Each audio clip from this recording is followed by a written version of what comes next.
Comento que la Superintendencia de Electricidad, con el apoyo de la Agencia de Comercio y Desarrollo de los Estados Unidos, realizaron un encuentro donde presentaron los avances del proyecto de hoja de ruta de almacenamiento de energía en República Dominicana. De todo eso y cómo va el sector eléctrico, en sentido general, hablamos hoy con Andrés Astacio, superintendente de electricidad y presidente del Consejo de la Superintendencia de Electricidad. Don Andrés, ¿qué tal? Buenas tardes.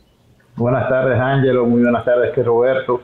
Muchas gracias por la invitación y buenas tardes a toda la audiencia de este programa. Esto no tiene nombre. Qué bien. Hablemos un poquito de esta hoja de ruta de almacenamiento de energía. ¿De qué se trata? Vamos a desmenuzar un poquito eso, no en kilovatios ni en nada de eso, pero sí en explicarle a la gente.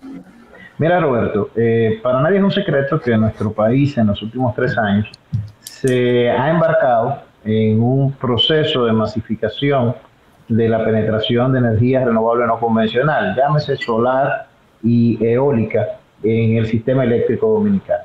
Hemos triplicado nuestra capacidad de generación en temas, por esas vías, por esas fuentes. Ahora bien, esa es la primera etapa de lo que se llama, de lo que se ha denominado la transición energética. Nosotros, la generación renovable no convencional tiene una característica en el sistema, tiene una característica propia, que es una generación no gestionable. Cuando yo te digo no gestionable, es que tú no puedes decirle a un parque eólico prende ahora y apaga a las 3 de la tarde, porque el parque eólico va a generar en el momento en que haya viento. Y la energía solar, todos sabemos que hay un fenómeno siempre maravilloso, pero constante, ese fenómeno natural que se llama noche. O sea, si no hay sol, la generación fotovoltaica no va a tener electricidad. Entonces, ¿qué estamos buscando? En adición a eso, escúchame, Andrés, que para que la gente entienda, a diferencia de los otros modelos de generación, independientemente de la fuente de generación, sea fuel oil, sea otra cosa, que tú sí puedes decir, enciendo la generadora ahora o la apago ahorita con gas o con fuel oil o con cualquier otro, pero tienes un manejo de esa generación, a diferencia de la eólica, a diferencia de la solar. Incluso creo que la hidroeléctrica también uno puede abrir compuertas y puede manejarlo, a diferencia de los otros modelos. Sí, efectivamente, tal cual tú lo dices. O sea, cuando hablamos de gestionabilidad es que a las 9 de la mañana la demanda eléctrica subió y el operador del sistema le dice a una planta de gas natural sube 100 megavatios, o le dice a una planta de fuel oil prende el motor y entra al sistema. O sea, se gestiona, se define en razón de la necesidad del sistema. Estas tecnologías tienen el problema de que no se gestionan, de que solamente funcionan en el momento en que el recurso está disponible. El recurso, en principio, la luz del sol como tal no es almacenable. El viento no es almacenable. Entonces, al no poder almacenarlos, no podemos gestionarlos. Claro. ¿Qué ha sucedido? Normalmente los sistemas renovables, sobre todo para países como el nuestro, países insulares, tienen un efecto en el que su mayor beneficio se alcanza cuando se complementan con sistemas de almacenamiento de electricidad. Claro. ¿Qué había sucedido en nuestro país? Bueno, en nuestro país, cuando empezamos este proceso de penetración, de masificación, lo que ha servido como almacenamiento de electricidad han sido las hidroeléctricas. De forma tal que nosotros en nuestra operación diaria del sistema hemos movido la generación hidroeléctrica a horas nocturnas. Y lo que aportaba anteriormente la hidroeléctrica en el día, lo estamos supliendo con las fuentes renovables. ¿Qué cuánto genera en total las hidroeléctricas? A eso hay que también apuntarle, Andrés, en los periodos de sequía. Vivimos un año y medio, el pasado año, con unos niveles de sequía inmensos. Bajaron los niveles de almacenamiento de agua en nuestras presas y por ende la generación era menor. Ahora, en su estado óptimo, ¿cuál es la capacidad de generación con nuestras hidroeléctricas y cuál es el actual? Mira, nosotros tenemos una capacidad máxima de corto tiempo de generación hidroeléctrica cercana a los 450, 500 megavatios. Pero usualmente no generamos más de 300, 350. ¿Por qué? Porque la generación hidroeléctrica es el cuarto uso que nosotros le damos al agua. Claro. Nosotros tenemos que estar claro, esto es una isla muy dependiente, como tú mencionas, de los ciclos del agua, o sea, de los ciclos de lluvia. Entonces nosotros el agua que tenemos que tratarla como lo que es, un bien muy valioso. Por eso la generación de electricidad es el cuarto uso. Lo primero es el agua para consumo humano. Lo segundo es el agua para regadío y producción agrícola. Lo tercero es el agua como mecanismo de control de inundaciones y control de flujos de las cuencas de los ríos. Y en cuarto lugar, entonces generamos electricidad. Entonces, por eso es que se hace tan importante empezar a introducir en el país nuevos medios de almacenamiento de electricidad. Y este es el caso de las baterías y lo que estamos trabajando con la USTDA. ¿Qué es lo que estamos trabajando? Bueno, esto también se complementa con otro estudio que estamos haciendo con el Banco Mundial para determinar tres cosas esencialmente.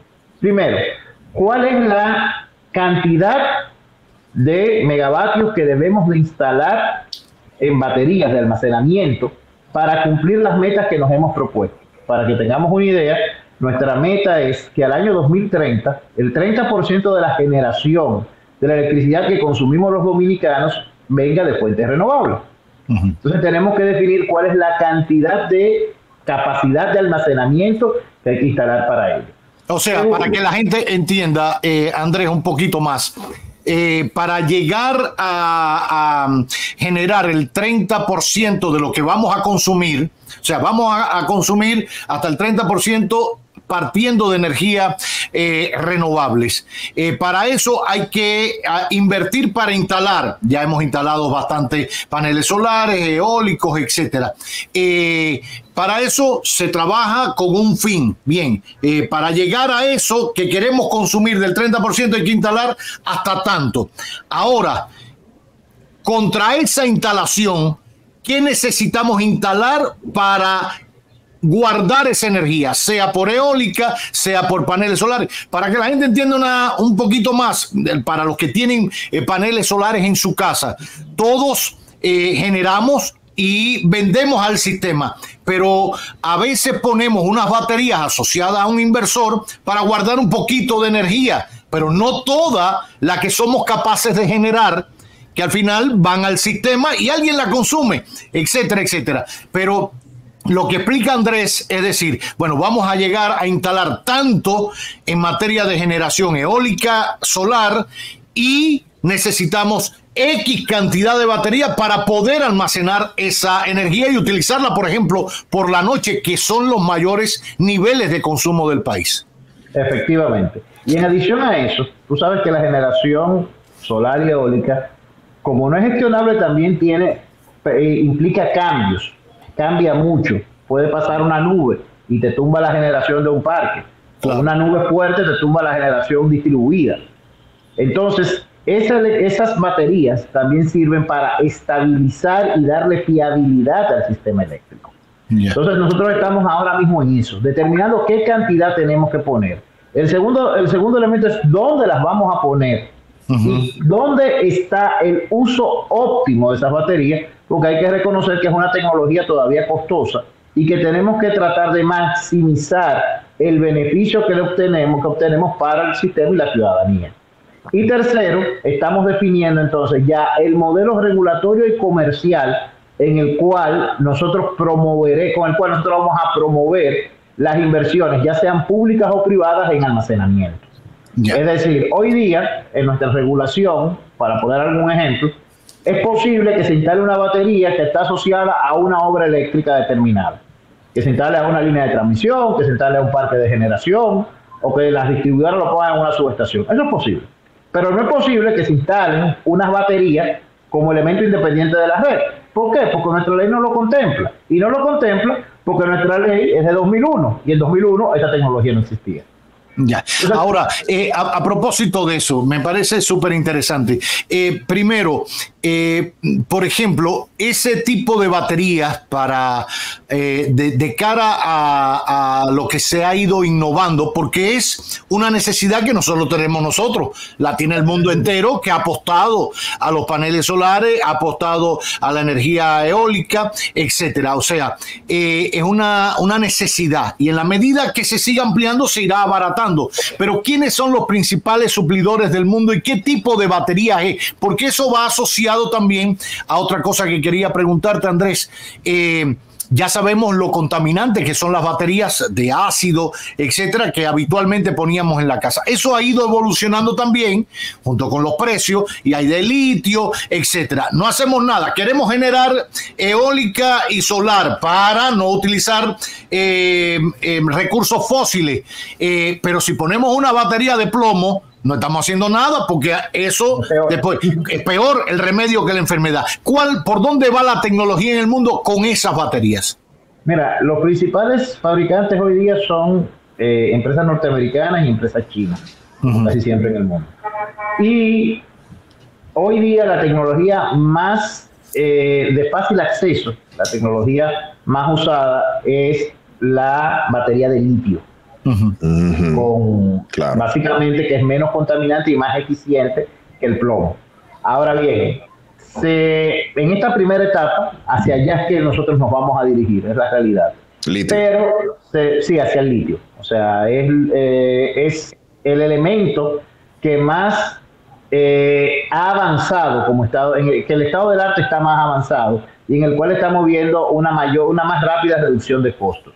Hay otros mecanismos de almacenamiento que también estamos evaluando y estudiando, como es la compresión de aire, etcétera, como es la compresión de aire, que podrían en un futuro ser otras alternativas de almacenamiento. Pero en el corto plazo, lo que estamos viendo ahora es básicamente baterías de litio, y los principales suplidores son empresas norteamericanas, empresas chinas, y empiezan a surgir algunas empresas europeas con ofertas interesantes. Un elemento que tienen esto es que el litio es uno de los considerados como, el litio es considerado como una de las tierras raras, y también las baterías requieren muchos conductores, por lo cual esa producción se está concentrando en las dos grandes potencias, que son las que tienen mayor acceso a este tipo de recursos. Se plantea este proyecto, Andrés, con el propósito de almacenar la energía que no podemos almacenar, en el caso de la eólica, como bien citabas, y en el caso de la energía solar. ¿Se traduciría ese almacenamiento en una mayor cantidad de energía? ¿Se ha hecho algún análisis en este sentido? Mira, de hecho, eso es lo que estamos viendo. En la medida que ponemos almacenamiento, la capacidad, damos un aprovechamiento adicional a la generación renovable que estamos instalando. ¿Por qué? Porque no hacemos mucho con instalar renovables para desplazar la generación térmica eficiente. Tenemos que recordar algo y estar todos claros. El proceso de transición energética es una transición, no es una yuxtaposición. Tenemos que ir moviéndonos hacia una fuente más eficiente, más amigable al medio ambiente, pero no podemos olvidar de que las necesidades inmediatas de la sociedad necesitan energía térmica. Entonces, lo que tratamos de hacer es precisamente eso: generar, almacenar y compensar en la noche, en las horas de mayor consumo, con la energía almacenada, y así también, si bien seguimos utilizando generación térmica, vamos limitando o reduciendo las inversiones que tenemos que hacer en este tipo de tecnologías para suplir la demanda, que es bastante, que crece bastante.